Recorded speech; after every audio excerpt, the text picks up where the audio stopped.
Smagu vėl su jumis susitikti šioje erdvėje. Matot, kas kart gyvenant su subtiliuoju pasauliu, reikia atsižvelgti tai, kokios yra mano veiklas palaikančios energijos. Ir vieną akimirką jos būna vedančios į gylį, kitą akimirką jos yra vedančios į plotį.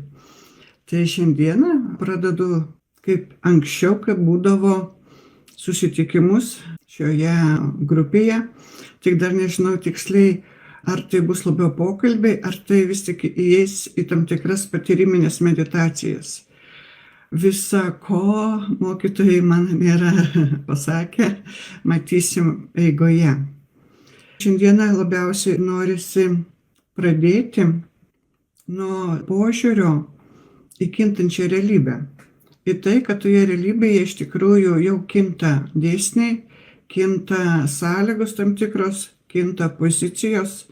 Ir kai kada kiekvienam iš mūsų tenka pagalvoti ir suprasti apie tai, kad tai, kuom aš vadovavausi, tarkim, daugybę metų, ar kas visada mane palaikydavo, kas mane ramdavo, nesvarbu, ar tai yra santykiai, ar tai yra dėsniai, bet kas tau neždavo sėkmę, šiandieną tai gali būti jau nebeveikiantis dalykai.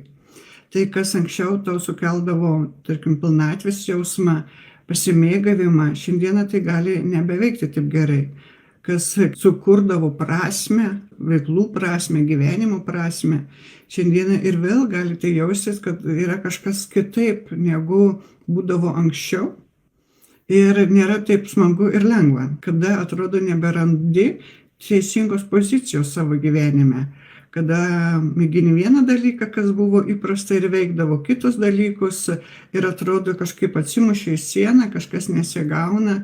Ir tada gali pagalvoti, kad tai tarsi yra toks laikmetis ir visiems vienaip ar kitaip yra sudėtingiau.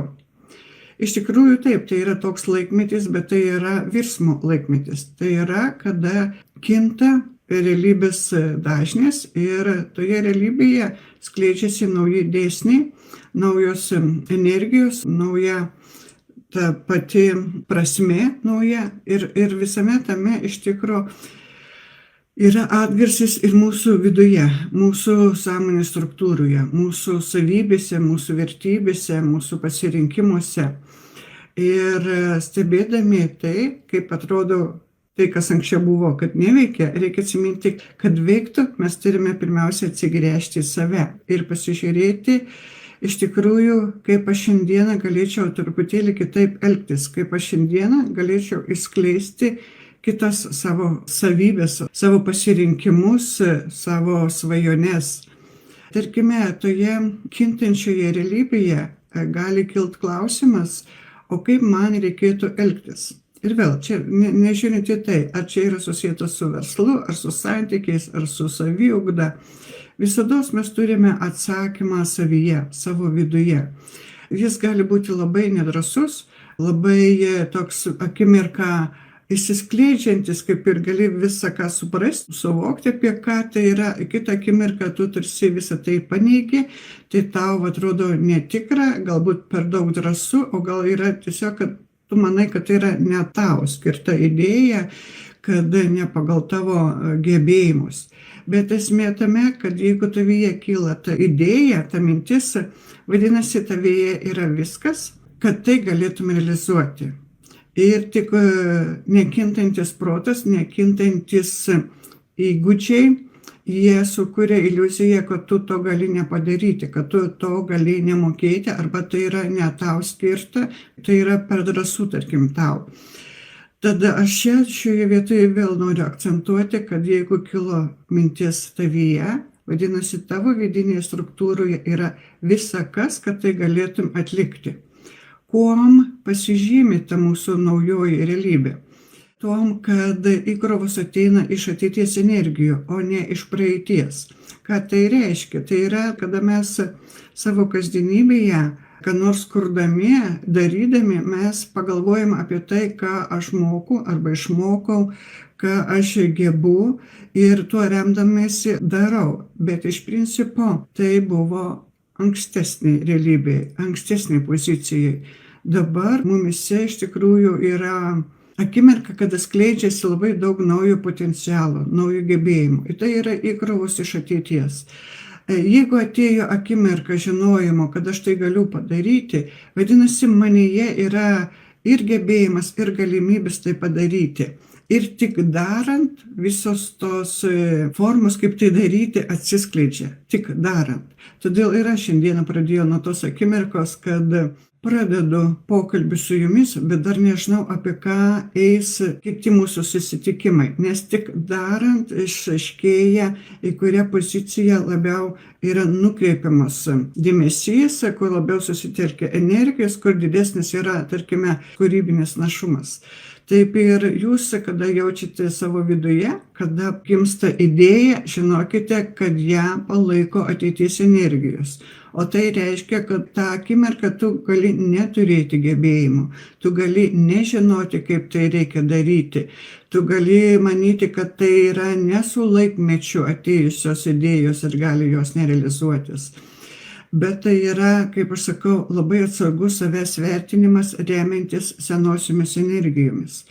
O kada mes drąsiai priimam, kad taip, tai yra mano idėja, ją palaiko kūrėjas, nes ją manyje suaktyvino, vadinasi, aš turiu galimybių ją realizuoti. Aišku, gali iškilti klausimų, kaip tiksliai realizuoti ir darant susitikti su tam tikrais iššūkiais, nes gali būti, kad vėl suveikia mūsų senieji instrumentai, senasis mūsų požiūris, kad taip turėtų būti. Tarkime, mes paimam tą savo naują idėją, su ja pradedam gyventi, bet elgiamės pagal įprastą savo modelį, pagal įprastus savo charakterio savybės. Tai žinoma, kad eina nuokrypis nuo tos idėjos pirminės, mes ją tarsi apgaubiam savo senu charakteriu, savo senom vertybėm ir apgaubiam visą seną energiją ir nebeleidžiam įsiskleisti tam, kas gali įsiskleisti iš tos idėjos minties. Vadinasi, turime tam tikrus iššūkius pastebėti, kaip aš kintu, kokias naujas savybės skatina įskleisti tą mano naują mintis. Ir reikia turėti jėgos, valios, drąsos tai įgyvendinti, nes iš tikrųjų yra daug lengviau ir paprasčiau, kada mes galime daryti tuos dalykus, kuriuos labai gerai mokam, darom ir mums tai yra visiškai paprasta. Bet gali būti taip, kad ir pri geriausių noro tai nebeveiks. Ir jeigu tai nebeveikia, vadinasi, kūrėjas aiškiai žino, kad tu esi pajėgus šiandieną įsiklausyti savo tą vidinį žinojimą, gilų vidinį žinojimą ir sutelkti naujas energijas, kurios įsiskleis, kaip aš sakau, ir per idėją, ir per tavo vertybės, ir per tavo gyvenimo prasmę ir elgseną. Svarbiausia yra ta elgsena, nes jeigu mes elgiamės taip pat kaip vakar, rezultatas bus toks pat kaip vakar. Vadinasi, jeigu aš noriu kitokio rezultato, aš šiandieną turiu kažkaip kitaip elgtis, kažkaip kitaip rezonuoti į tai, kokius, sakykime, pasiūlymus arba kokius ženklus man duoda pats gyvenimas. Kaip aš sakau, yra akimirkom, kada mes galime girdėti savo viduje, tarsi vidiniam žinojime, kuris tarsi neturi jokio tokio rimto loginio paaiškinimo, kodėl jis kyla, bet tai yra tas tikrasis vidinis žinojimas, kuris pasako tą esmę, apie ką yra tavo šiandieną kintanti realybė. Bet gali būti, kad mes tai su savo protu labai stipriai paneigiam arba nesam įsiugdę pajautą, užfiksavimą to vidinio žinojimo. Kaip reikėtų užfiksuoti tą vidinį žinojimą? Jis išsiskleidžia, tiesiog yra aišku, bet tai gali būti labai trumpa būsena. Ir jeigu dėmesys nėra sutelktas, neužfiksuota, kad tai kažkas tokio naujo kilo idėja, tada viskas, jie pradingsta ta idėja, arba ta idėja būna tokia netikėta. Ir kai kada tu atmeti savo protų, kad tai ne man, aš kažkur pagavau. Ir užsimiršta, ir viskas. Ir tada visiškai nebepameni. Ir po to sakykime, kad kitas žmogus panaudoja tokią pat idėją, įgyvendina. Tada tu savo sakai, juk ir aš taip norėjau, ir aš taip planavau. planuoti ir norėti nuo darymo labai stipriai skiriasi. Todėl reikia daryti, reikia užfiksuoti tą idėją ir daryti. Tas vidinis žinojimas kai kada gali susimaišyti su mūsų vidiniu lūkesčiu. Mūsų vidinis lūkestis sukelia reikalavimus, kaip turi būti. Tai aš norėčiau, kad taip būtų, kaip taip man subtilioji erdvė padėtų, situacijos taip susigultų. Gali būti, kad ir padės subtilioji erdvė ir situacijos gražiai susidėlios, jeigu tas lūkestis tavo atitinka ir kūrėjo lūkestį. Bet jeigu kūrėjas mano, kad yra pas tavęs naujos jėgos, naujos energijos ir jis nori tau paduoti naują idėją, tai tikrai nesusigaus jokios tau situacijos pagal tavo lūkestį. O mūsų lūkesčiai dažnai yra vėl senų energijų paskatinami arba įsivaizdavimo, stebėjimo, kaip kitiems sekasi. Bet reikia žiūrėti ne kaip kažkur kitiems sekasi, bet tai, kas tavo viduje yra ir ką tu iš savęs ištransliuoji. Kokia jėga ir energija išeina iš tavo vidaus ir kokį tu magnetizmą sukuri su savo pasirinkimais, su savo idėja, galiausiai su savo tikėjimu, tai, ką tu darai. Ir kada tu žiūri į save, kada įsiklausai tą savo vidinį žinojimą, tada tu gali iš tikrųjų įskleisti savo naujas veiklas, naują elgseną. Ir kaip sakiau, jeigu kartais nėra tų vidinių žinojimų, tada mums kai kada pats gyvenimas duoda pasiūlymus. Atsiranda tam tikros situacijos, kažkas tau paduoda mintį, pasako žmogus kitas, tam tikrą pasiūlymą paduoda. Galbūt visai kažkur erdvėj tu užfiksuoji tam tikrus ženklus ir supranti, kaip yra teisingiau pasielgti tam tikrą akimirką, į ką tave veda. Iš tikrųjų, taip kūrėjas, taip mūsų ta subtilioji erdvė kalba su mumis. Mokytojai mūsų, subtiliai mokytojai, jie puikiai žino mūsų gebėjimus juos girdėti arba negirdėti. Jie žino, į ką mes atkreipiam dėmesį. Jie mato, jeigu žmogus atkreipia dėmesį į savo sapnus, vadinasi, paduos daugiau informaciją per sapnus. Jeigu žmogus labiau yra linkęs užfiksuoti gyvenimo ženklus, tai mokytojai ir pasistengs daugiau tų gyvenimo ženklų paduoti. Bet jeigu jau žmogus nors akimirkom geba užfiksuoti savo tą vidinį žinojimą, iš tikrųjų tai jie skatins tą vidinį žinojimą. Nes tai yra ugdymas subtiliųjų įgūdžių, o vidinio žinojimo užfiksavimas ir tada jau proto pasitelkimas, kaip tai įgyvendinti, tai yra vidinio gebėjimo susijungimas jau su žemiško gebėjimu, su proto kūryba. Kaip man tai realizuoti, kas aš esu, ką man savyje reikėtų pakeisti, kad aš galėčiau tai realizuoti. Iš tikrųjų, kai kada tas vidinis žinojimas išskleidžia tokias atrodytų keistas pozicijas ir tada protas galvoja, kam to man reikia. Tarsi tai neturi, sakykime, kažkokios ilgalaikės vertės. Tarkime, pasiūlau tau tam tikrą susitikimą pasidaryti, ar nueiti kažkur, ar kažkokį mini projektą, ar tiesiog užsiimti kažkokia tai veikla, kuri tarsi neduoda pačiai saviugdai pagal tavo supratimą kažko labai galingo. Ir tada tu atmeti, galvoji, o kam to reikia? Iš principo tai vėl nėra labai teisinga, nes kūrėjas, matydamas, į ką tave veda, jis puikiai žino, kad reikia šią akimirką, kad tavyje susikurtų tam tikra charakterio savybė, kad, tarkim, atsirastų galbūt kūrybiškumas didesnis, galbūt mąstymo pokytis būtų, galbūt būtų vidinė laisvė didesnė ar drąsa. Ir užtenka tam tikrų paprastų momentų, kada tai išsiskleidžia. Tai, sakykime, ta veikla galbūt neturės, kaip aš sakau, labai tolimos perspektyvos kaip veikla, bet toje veikloje išugdyti tavo įgūdžiai, galbūt valia, disciplina, tikėjimas tiesa, visa tai sutvirtins tavo vidų. Vadinasi, tavo vidus, tu kaip tas pagrindas, ašis, stuburas, gebėsi vėliau vykdyti didesnės paskirties užduotį savo gyvenimo, didesnės savo svajonės įgyvendinti, nes tu tiesiog mažais žingsneliais save užtvirtinsi ir įtvirtinsi savyje naujas savybės, kurios nėra, sakykime, savaime suprantamos ir kur reikia truputėlį perlipti per tam tikrus savo kompleksus, savo baimės, neryžtingumą ir galbūt netgi manymą, kad aš neturiu jėgos arba išvis nėra jokios galimybės man būti kitokiu. Aš manyčiau, kad tai yra labai neteisingas požiūris į save.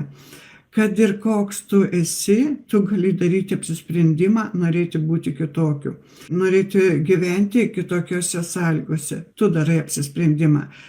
Labai yra lengva ir patogu sakyti, kad aš neturiu galimybių įgyvendinti savo svajones.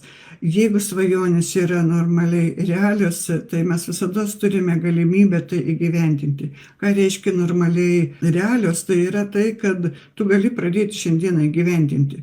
Tarkime, tu nori keliauti, o nėra lėšų, bet yra keliavimo formų pačių įvairiausių. Vadinasi, visiems tu gali surasti variantą, kaip tu tai gali padaryti. Bet jeigu tu nori būti, tarkim, NBA krepšinio žvaigždė, tai turi būti tam tikri įgūdžiai jau sukurti.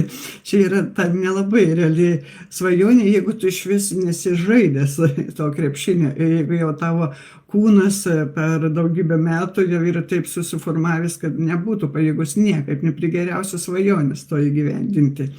Žodžiu, turi būti tam tikras realumas, bet iš principo daug kas priklauso nuo mūsų vidinio apsisprendimo, nuo savo tvirto pasakymo, kad aš taip noriu ir aš taip darysiu.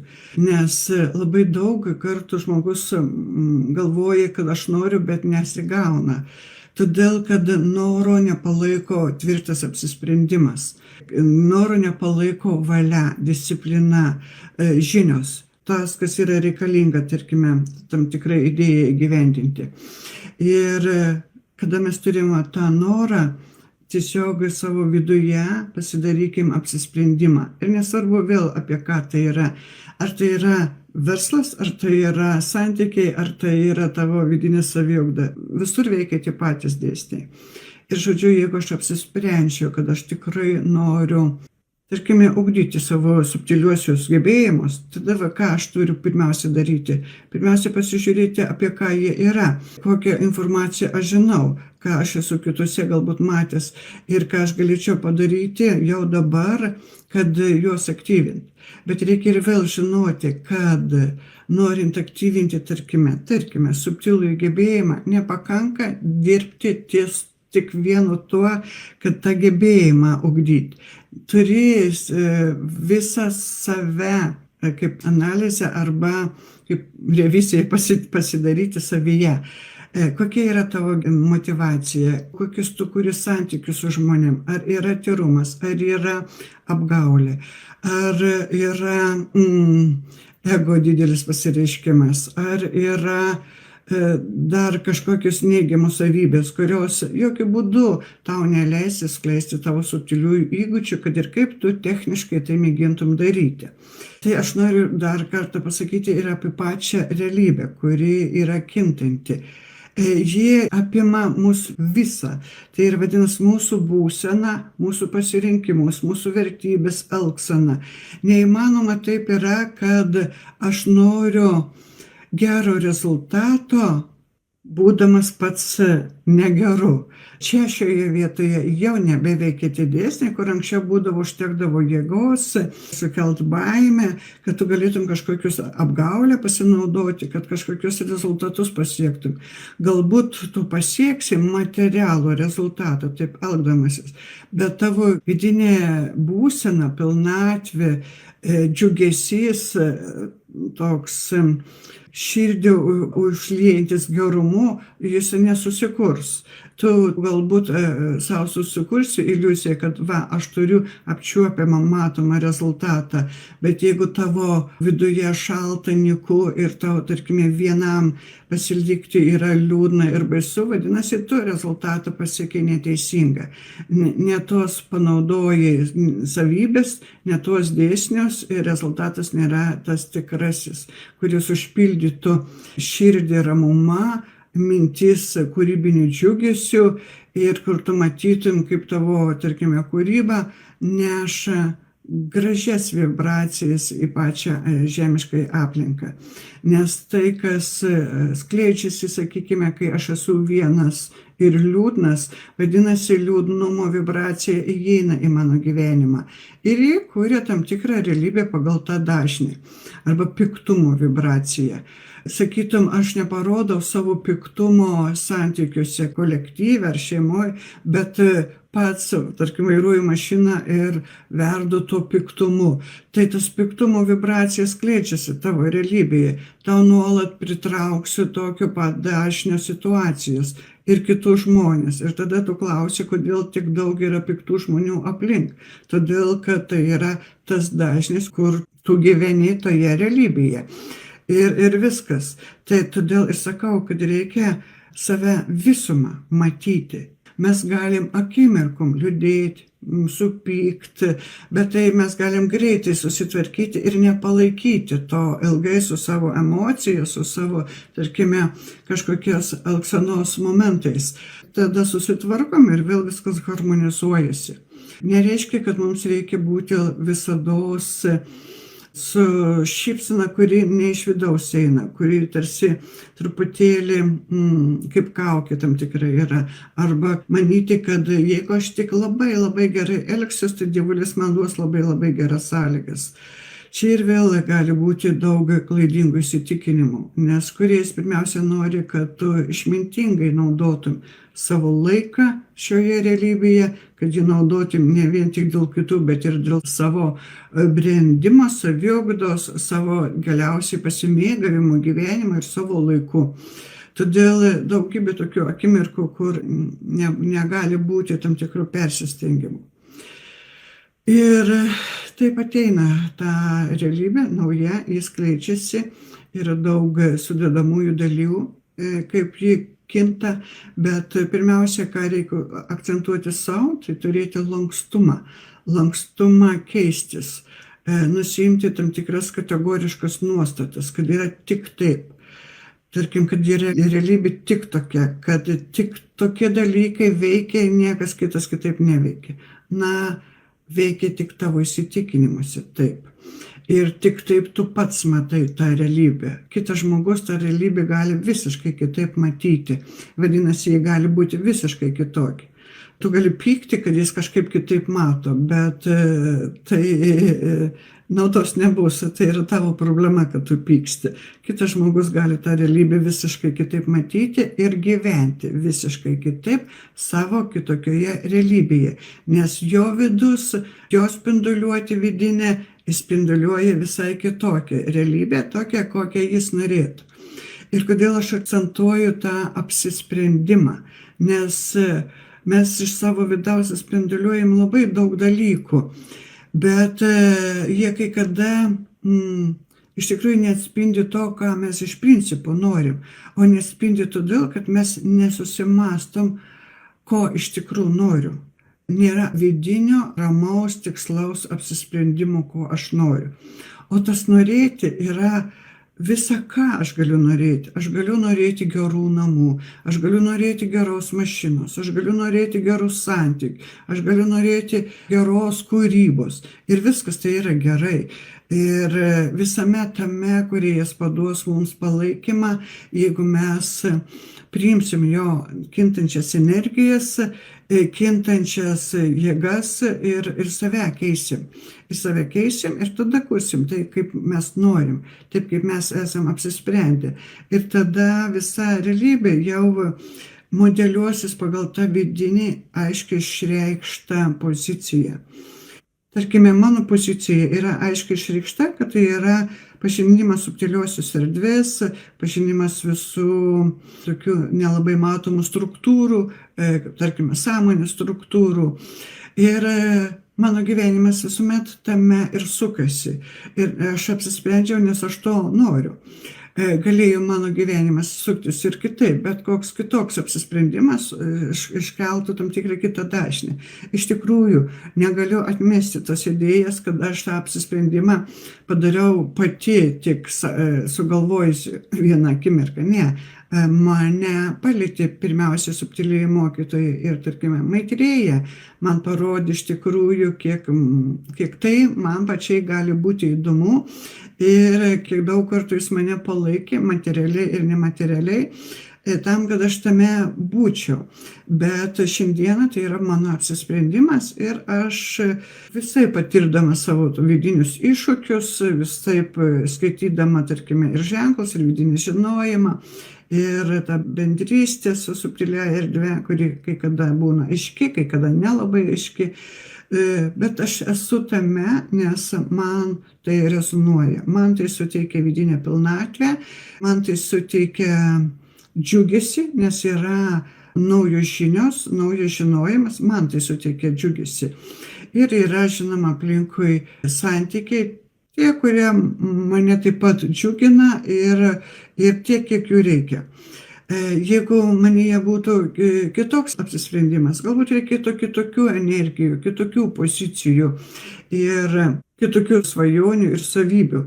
Aš neatmetu ir negaliu atmesti tos pozicijos, kad manyje taip pat bus vidinis žinojimas, kuris sakys, kad tu turi keistis, kad tu turi kažkokią naują savo savybę ugdyti. Ypač šiame laikotarpyje susiduriu su to, kaip sako, kad praplėsk mąstymą, žiūrėk į tą pačią situaciją skirtingų pozicijų. Ir ne tik į tą žemišką situaciją, bet ir tas vidinės vizijas, kad pažiūrėti į jas ir matyti iš skirtingų pozicijų. Tarkime, manyje yra iššūkis praplėsti protų veikimą, suvokimą, bet aš tame dabar gyvenu, mano apsisprendimas su tuom taip pat sutampa ir čia yra tiesiog gyvenimas. Su savo malonumais, su savo iššūkiais, su savo pokyčiais. Tad ir jums linkiu labai pasižiūrėti į save ir pajausti netokį kolektyvinės aplinkos primestą poziciją, ko to reikia siekti, o taip ramiai pasižiūrėti, kas mane šiandieną džiugina ir kas veda mane į tam tikrą naują pažangą. Nes mane džiuginti gali tai, kas gali būti labai įprasta. Ir aš galiu jaustis labai gerai tame ir sakyti, kad aš apsisprendžiu tame gyventi.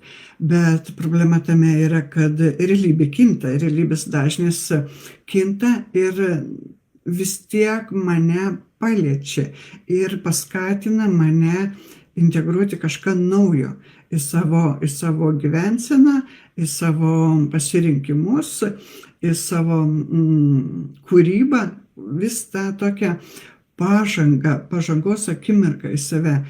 Tai yra nuolat veikiantis dėsnis, kuriantis pažangą arba kuriantis virsmą. Ir ši energija, virsmo energija, pokyčio energija, transformavimus energija, į tame perėjime į kitokio dažnio realybę labai aktyviai yra. Ir kūrėjas judins visus, kuriuos tik įmanoma yra nors kažkiek sujudinti, kad rinktųsi poziciją, įskleisti save naują, kažką pažangesnio, kažką aiškesnio. Ir tai, kas kurs ne tik tavo asmeniškus naujus patyrimus, bet kurs naudą, visuomeninę naudą ir aplinkai. Bet tai yra ne tik, kad kūryba kuria naudą aplinkai, bet ta nauda pasireiškia ir per tą pačią tavo vidinę vibraciją. Jeigu tu sugebėjai savyje kurti stabilumą, jeigu visose gyvenimiškos situacijose vis tiek tavyje yra ramumas, tu gebi kitą žmogų, nedarydamas įtakos per žodį, o tiesiog per savo vidinę ramią būseną nuraminti, stabilizuoti, vadinasi, tu kuri pažangą. Nes toje ramumoje, atsipalaidavime tam tikrame, saugume žmogus gali turėti drąsos realizuoti savo naują idėją. Vadinasi, tavo ramybės dėka kitas žmogus skleidžiasi. Tai jau yra pažanga. Ir daugybė tokių pozicijų yra, kur mes galbūt nesugalvojam, kad kuriam pažangą, o iš tikrųjų kuriam. Ir jeigu aš apsisprendžiu savęs nekeisti, gyventi pagal tai, kas man yra labai įprasta, užsimerkti ir nematyti visų ženklų, kurie skatina truputėlį kitaip elgtis, net nežiūrėti savo sveikatą, kuri galbūt irgi šaukia, kad tu gyveni neteisingai, įeiti tam tikrą stagnacinę būseną, tada tu kenki realybei, tu kenki visuomeniai, nes tu sukuri kietos energijos tašką ir nepraleidi pro save kintančio naujumo energijų. Gali būti du variantai. Arba tos stiprios kintančios energijos tave truputėlį suvirpins ir tu keisis ne savo valia, ne su savo apsisprendimu, o todėl, kad nebėra kitų galimybių, tau yra jau taip blogai, kad nebėra kitaip. Ir keisis. Arba tos vibracijos tave sutraiškis ir iš tikrųjų nebus labai sveikas ir geras gyvenimas likusi tavo laiką. Todėl aš ir linkėčiau būti pralaidesniam pokyčiui, tom kintančiom energijom. O tai yra, kaip aš sakau, paprastai būti lankstesniam, drąsesniam, labiau pasitikėti savo vidiniu žinojimu ir veiksmu, konkrečių veiksmų daryti. Nes, kaip aš sakau, darant, ateina nauji rezultatai. Nedarai, niekas aplinkui nesikuria, nesimodeliuoja niekas. Ir kada tu atrodo labai nedaug padarai, bet tai jau duoda vėl kažkokią aplinkos rezultatą, rezonansą. Ir galbūt kils mintis tik kažkur nueiti, kur tu iš principo gal tingi, gal nenori, bet tu nueini. Ten ateina kiti žmonės, atsiranda kažkokie kiti kontaktai, užsimezga naujų minčių arba, tarkim, naujų santykių. O gal tiesiog tau duoda tik kiti žmonės požiūrį visai kitokį situaciją ir tu randi sprendimus savo, pamastai, kažkokius savo atsakymus gauni.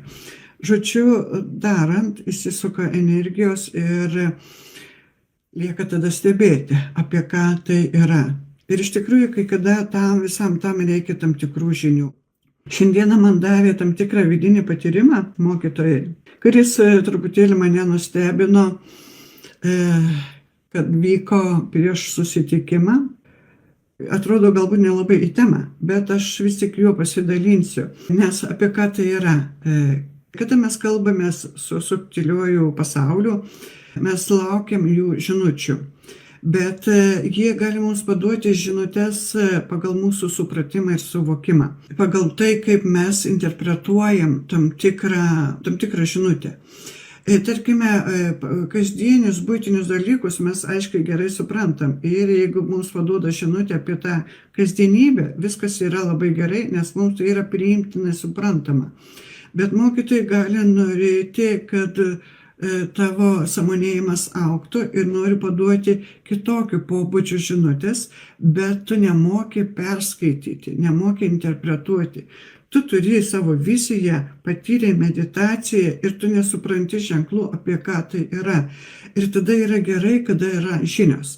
Ir kada tu esi, tarkim, paskaitęs. Šiuo atveju man šįryt parodė pagal mano pačios užrašytą knygą Nepažinta sąmonė apie didžiosios sąmonės struktūrą. Ir kaip ta teorija, kaip man padėjo suprasti tą viziją, ko šį rytą matau. Ir taip, šį rytą aš matau, galvoju, apie ką šiandien kalbėti reikėtų. Pirmas mūsų susitikimas. Ir aš matau, kaip erdvę stebi kūrėjas ir absoliutas. Aha, galvoju, kūrėjas ir absoliutas. Tai yra subtilioji erdvė. Pagal mano teoriją tai yra antrinės realybės subtilioji erdvė. Pirminės realybės subtilė erdvė esminė užima kūrėjo dėmesys. Antrinės realybės užima kūrėjas ir absoliutas. Tretinės, jau ten jungiasi jungtinė kūrėjo sąmonė. Bet aš matau kūrėją ir absoliutą. Vadinasi, tai yra kažkas susijęs būtent su antrinės realybės pozicija. Toliau stebiu ir žiūriu, kad pirmą kartą iš tikrųjų taip realiai aš mačiau visą tą teorinį procesą, mačiau savo vizijoje. Ir aš matau savo kosminę sąmonę, išvyti. Ji tiesiog matosi kaip spindulys su gera nuotaika švytėjimu. Aha, pagal savo teoriją žinau, kad jeigu stebi ir subtilioji erdvė yra kūrėjas ir absoliutas, tai vadinasi mano kosminė sąmonė čia, šioje pozicijoje veikia 11 dimensijoje. Apie ką 11 dimencija? Apie begalinį supratingumą, palaikymą, išaiškinimą. Vadinasi, kažkaip mano pozicija yra su tuom susieta. Ir tada aš matau, kaip gražiai kūrėsi sfera. Plati sfera. Ir aš tada suprantu, kad tai yra erdvėlaikis. Vadinasi, kosminė sąmonė padavė impulsą į mano kvantinę sąmonę, kuri yra 10 dimensijoje, ir ten, kur kūrėsi erdvėlaikiai, veiklos erdvėlaikiai. Ir man atsiskleidė ta sfera, vadinasi, susikūrė naujas erdvėlaikis mano kūrybai. Ir tada aš matau, kaip į tą sferą jungiasi taškai ir suprantu, kad tai yra tie, kurie manęs klauso, žmonės klausantis manęs. Ir tada toliau stebiu savo tą visą regėjimą ir aš viduje tos sferos matau Maitrėją. Kitokią, pakitusi, nešanti daugiau mintį negu kad jausmą. Aš manau, kad jūs esate per mane Maitrėją labiau pajautę per jausmą, o čia jis neša konkrečias mintis. Tai aš suprantu tada, kad toje sferoje Maitrėja labiau palaiko kalbėjimą negu jausminė meditacija. Žinoma, aš sutinku, kad būti jausminėje meditacijoje yra daug patogiau, daug lengviau. Atsigauni, pailsi. Bet ar tai sukuria įkrova, į virsmą? Neaišku. Aišku, gali būti, kad pailsėjęs, atsigavęs, tu gauni įkrūvą ir tada kažką tokio kuri naujo ir viskas yra gerai. Bet dažnai pasitaiko taip, kad gauni tą įkrūvą, dieną dvi tau yra gerai, o po to vėl viskas atsistoja į senasias vėžes. Ir aš suprantu, kad Maitrėja, ateinanti su minties perdavimo pozicija, vis tik jis nori, kad žmogus prisimtų matytą atsakomybę už savo virsmą ir pagalvotų šią akimirką, tarkime, apie tai, kuom noriu būti, apie tai, kad aš kintu ir manyje gali būti naujų savybių, kurias kūrėjas manyje kaip kodus yra įleidęs, kaip duotybės yra įleidęs ir aš turiu pastebėti. Ir aš turiu pastebėti, kokios gyvenimiškos situacijos kūrėsi, kokias savybės manyje ugdo.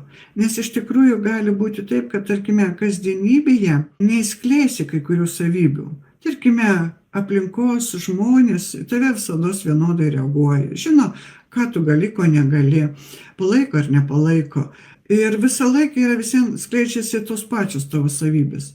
Bet kada tu susiduri su kitokia situacija, galbūt iš tavęs išskleis tokias savybės, kurių net neįsivaizdavai, kad turėjai.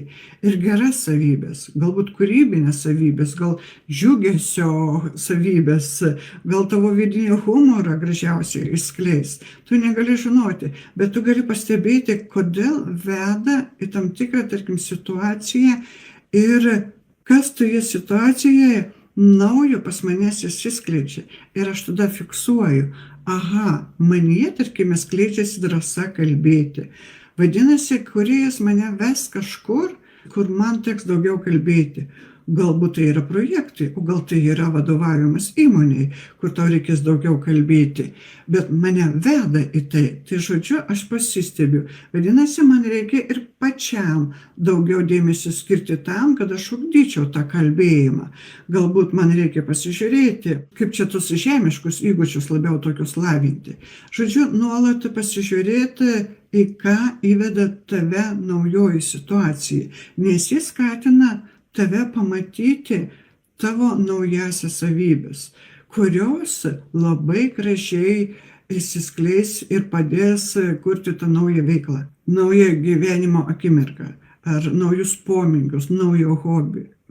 Žodžiu, mūsų patį naują gyvenimą. Ir tame stebėjime, tame užfiksavime aš tada veikiu. Aš veikiu galbūt su drąsa, galbūt su akimirkos atsitraukimu, galbūt man pritrūksta valios kai kurią akimirką tai būti, galbūt man reikia laiko susigulėti, kad, tarkime, mano protas gali kažko įsigąsti, tarsi aš pagaunu idėją mintį gilesnio suvokimo ir mano protas įsigąsta, kad Jeigu aš suprasiu, aš turėsiu kitaip elgtis ir aš truputėlį išsigąstu ir pasitraukiu. Gerai. Ir leiskim savo akimirkai pasitraukti, susigulėti, įkvėpti, susitaikyti, kad protas su to susitaikytų ir tada toliau žengti į priekį. Svarbu yra nepaneigti, svarbu neįskleisti arogancijos, kad aš viską žinau, aš jau labai taip teisingai gyvenu ir čia manęs nemokyk. Nemokau, tiesiog sakau, kad pats gyvenimas, tau noriu pasakyti, kad gyvenimas gali būti įvairesnis, kad tu per tą gyvenimo laiką gali daug daugiau patirti, daug daugiau nuveikti ir užsipildyti gražesnę patirtim ir kitą, ir asmeniškai, čia tau nauda, kūrėjai tada yra nauda, kad jis gali pasimėgauti tom, kad tu užfiksuoji tai, ką jis naujo sukūrė, ką jis naujo tau paduoda. Taigi kūrėjas taip pat realizuoja savo mintis ir jis nori, kad būtų atgarsis su tavimi. Ir jeigu to atgarsio nebus, tai kūrėjai taip pat truputėlį liūdna. Kur jam padėti savąją kūrybą? Tada jis ir skatina žmogų įeiti į naujos realybės poziciją, į tai, kad tavyje yra sąskambių dalelytės, pajausti ir pamatyti, ką naujo kūrėjas duoda, kaip jis išplečia tą tavo pajautą, suvokimą, kas yra gyvenimas, galimybės, kaip jis praplečia ir į ką jis praplečia. Ir tada jis mėgaujasi, kad tu taip pastebi ir judi į dar gilesnį pamatymą, dar gilesnį. Taigi kūrėjas jis turi daugybę sluoksnių, naujų pozicijų. Ir mums tai yra kaip naujos pozicijos, nauji ciklai, nauji etapai, pakopos, kaip norim galim įsivardyti savo. Bet tai yra tai, ką kūrėjas mums naujo. Ir jeigu jau tame, tarkime, šiandieną, kada matau, kaip mano sfera stebi kūrėjas su absoliutu, tai vadinasi, yra dar viena sąmonė, absoliutas, kuris taip pat stebi ir laukia akimirkos, kada žmogus išeis iš įprastų savo pajautos pozicijų ir pastebės, užfiksuos tai, ką ir absoliutų sąmonė nori labai kitoniškai ir naujo paduoti. Bet jis turi palaukti, kol kūrėjas tau suteiks visas sąlygas ir išmokys skleisti savo naujas savybės. Tada ateis ir jo akimirka, absoliutų akimirka, paduoti absoliučiai naują. Ir mes tada nepabėgsim išsigandę arba neatmesim kaip visiškai nesuvokiamą idėją, nes turėsim žinių, turėsim patyrimą, turėsim gyvenimišką matymą, kad tai veikia. Ir tada mes priimsim kažką visiškai naujo ir taip nuolat patirsim kitokį gyvenimą savo. Patirsim tai, ką gražaus kuria kūrėjas mums. Patirsim tai, ką iš tikrųjų gali įdiegti ir absoliuto sąmonė į mūsų realybės lauką. Ir mums tai bus įdomu ir gera. Ir jeigu kažkur savo viduje apsisprendžia tai patirti, tai be galo atverit vartus daugybė subtiliųjų mokytojų jums paduoti galimybės pajausti, išgyventi ir būti tame patyrime, mėgautis tiesiog tom, išplėsti savo vidinės pilnatvės ribas, pasimėgavimo gyvenimo, prasmės jėgą. Kada yra prasmė, tada yra džiugesys, kada yra džiugesys, tada yra sveikata, tada yra geresni santykiai ir taip sukasi daug teigiamesnis gyvenimas tau ir tavo aplinkai.